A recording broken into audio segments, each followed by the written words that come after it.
సూర్యుడు అంటేనే దివ్యమైన జ్యోతి స్వరూపం.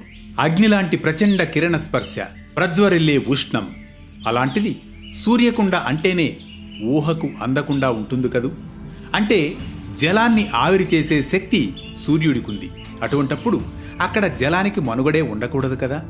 అలాంటిది ఆశ్చర్యంగా ఊహకందని రీతిలో సూర్యకుండ అనే పేరుతో, ఇంకిపోని నీటితో, జలకళతో కళకళలాడే ఆ సూర్యకుండ విశేషాలను తెలుసుకుందాం ఈనాటి అనగనగాలో.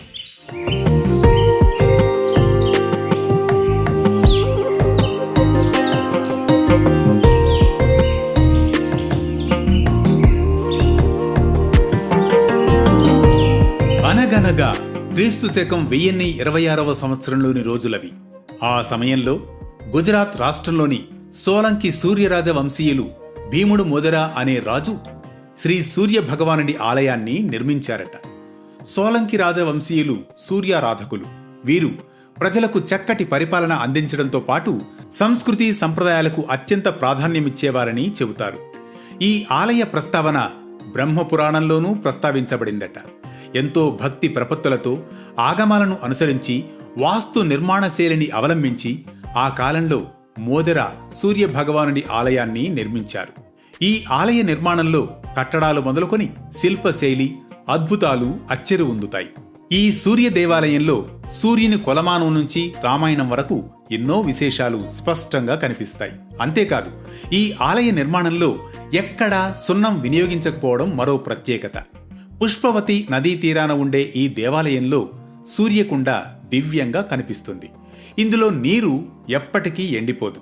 ఎప్పుడూ జలకళతో నిండు కుండలా దర్శనమిస్తుంది. అందులోనూ సూర్యకుండ అనే పేరుతో ఉండడం, నీరు ఎప్పుడూ ఇంకిపోకుండా ఉండడం ఎంతో సంభ్రమాశ్చర్యాలకు గురి చేస్తుంది.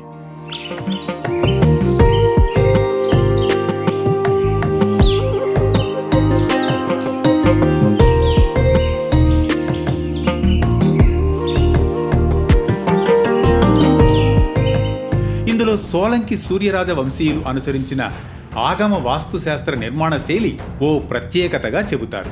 అందువల్లనే ఇక్కడి సూర్యకుండ జలకళతో ఎప్పుడూ వర్ధిల్లుతూ ఉంటుందని నిర్ధారించారు శాస్త్రవేత్తలు. ఈ ఆలయాన్ని సందర్శించిన వారు సంభ్రమాశ్చర్యాలకు లోనవ్వాల్సిందే. మొత్తం 108 ఆలయాలు ఇక్కడ నిర్మించబడ్డాయి. సుమారు 1200 సంవత్సరాల పురాతనమైన ఈ ఆలయాన్ని మారు గుర్జల్ శైలిలో నిర్మించారు. ఈ దేవాలయంలోని కళాఖండాలు సంవత్సరంలోని రోజులను శాస్త్రీయంగా లెక్కించడం మనకు ఇప్పటికీ ఆశ్చర్యాన్ని కలిగిస్తుంది. ఇవే కాక నృత్య మండపాలు, అందులో 52 స్తంభాలు సంవత్సరంలోని 52 వారాలను సూచిస్తాయి. నృత్య మండపంలో ఉండే స్తంభాలపై రామాయణ సంప్రదాయ శిల్పాలు రాతిపై అందంగా చెక్కబడ్డాయి. ఇందులో శ్రీరాముడు, సీత, అయోధ్య నుంచి లంకకు సంబంధించిన చిత్రాలన్నీ కనిపిస్తాయి. అంతేకాదు, మహాభారత కాలానికి సంబంధించిన కథల కళాఖండాలు కూడా ఉన్నాయి. ఈ ఆలయం వెలుపల ఉన్న గోడలపై మొత్తం 364 ఏనుగులు, ఒక సింహం ఉంటాయి. ఇవి క్యాలెండర్లోని ఒక సంవత్సరంలోని రోజుల సంఖ్యకు ప్రతీకగా నిలుస్తాయి. అంతేకాదు, ఆలయంలోని గర్భగుడిలో ప్రతి ఏటా జూన్ 21వ తేదీన సూర్యుని తొలి కిరణం ఈ విగ్రహ కిరీటంపై రత్నం మీద పడ్డంతో గర్భగుడి మొత్తం దివ్య తేజస్సుతో ప్రకాశించడం మరో ప్రత్యేకత. సూర్యకుండతో పాటు మరెన్నో ప్రత్యేకతలను కలిగిన మోదెరా ఆలయ విశేషాలను తెలుసుకున్నాం కదూ. మరో ఆసక్తికర కథనంతో మళ్ళీ కలుద్దాం అనగనగా అంటూ.